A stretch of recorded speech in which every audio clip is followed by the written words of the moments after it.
تو جب ان کی وفات کی یہ کلیمٹی ام سلمہ پہ پڑتی ہیں تو ان کو وہی دعا یاد آتی جو ان کے ہسبینڈ نے ان کو سکھائی تھی. ٹھیک ہے, تو وہ سیم دعا اللہ سے مانگتی ہیں. ود دس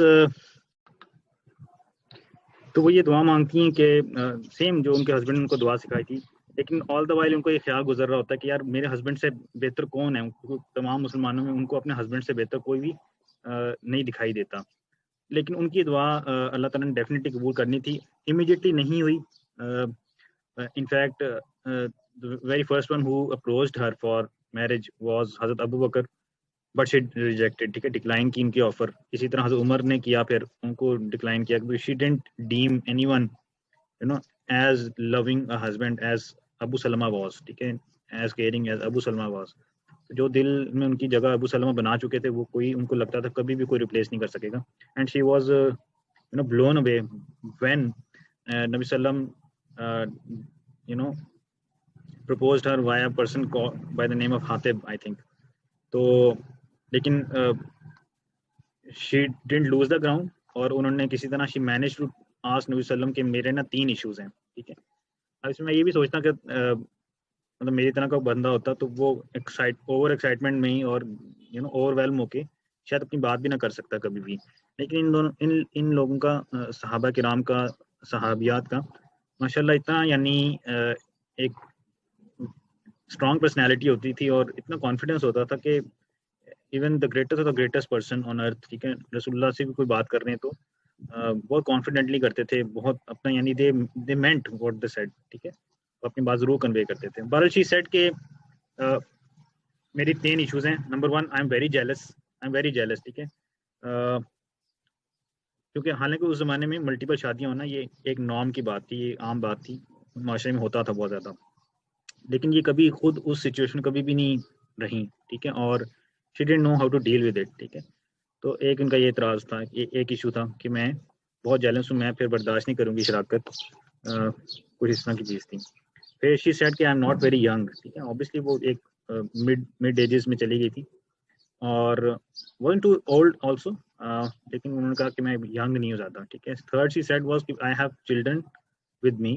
ٹھیک ہے, میرے بچے بھی ہیں, ان کا بھی ہم نے خیال رکھنا ہے, وہ بھی ان کا خیال رکھنا میرے ذمے ہے. ٹھیک ہے, تو اس کے جواب میں رسول اللہ نے فرمایا کہ اسی ترتیب میں کہ میں اللہ سے دعا کرتا ہوں کہ تمہاری یہ جو غیرت والا مسئلہ ہے, ٹھیک ہے, اس کو اللہ تعالیٰ حل فرمائے, اس کو دور کریں, اور آپ بھی دعا کریں. ٹھیک ہے, کچھ اس طرح کی بات فرمائی. اور ایج کا کہا نبی وسلم نے کہ ایج زیادہ ہونا کوئی پرابلم نہیں, کیونکہ میری ایج بھی کوئی کم نہیں ہے. ٹھیک ہے, and for the third thing he said کہ جو آپ کی فیملی ہے اب وہ میری فیملی ہے. ٹھیک ہے, اور اس کو نبی وسلم نے ایکچولی پریکٹیکلی کر کے ان کو ڈیمانسٹریٹ بھی کیا.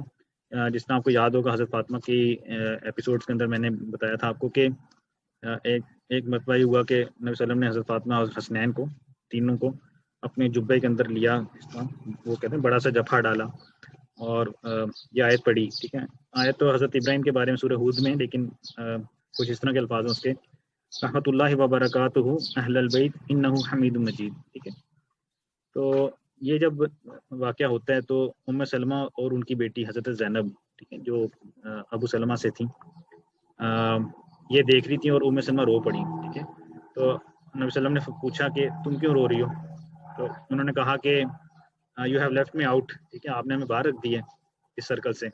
تو نبی وسلم نے اس کے بعد ان دونوں کو بھی انکلوڈ کیا اور کہا کہ آپ بھی میرے اہل بیت میں سے ہیں. ٹھیک ہے, اہل بیت میرے گھر والوں میں سے ہیں, میری فیملی میں سے ہیں. سو this again takes me to the previous point کہ you have to say it out. ٹھیک ہے, اپنی فیلنگس کو ایکسپریس کیا کریں. ٹھیک ہے, ڈونٹ assume کہ اگلا بندہ خود ہی ریڈ کرے گا سب کچھ. ٹھیک ہے, you have to word it out, بول دیا کریں. right, before I end, just 2 quick notes.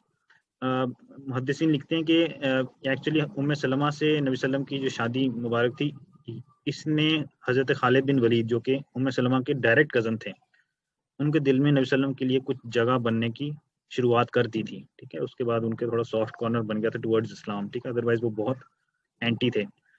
اور اسی طرح جو امامہ تھی حضرت حمزہ کی بیٹی, ٹھیک ہے, جو کہ حضرت جعفر کے گھر میں حبشہ میں پلی بڑی, وہاں پہ ان کی پرورش ہوئی تھی, ان کا نکاح پھر سلمہ جو کہ سلمہ کے جو بڑے بیٹے ہیں ان کے ساتھ ہوتا ہے، ٹھیک ہے، لیٹر آن، ٹھیک ہے، اور دونوں کا بیک گراؤنڈ پیچھے سے حبشہ کا ہے، سلمہ بھی حبشہ پیدا ہوتے ہیں اور امامہ کی پرورش بھی حبشہ میں ہوتی ہے. تو this is how the story converges to certain.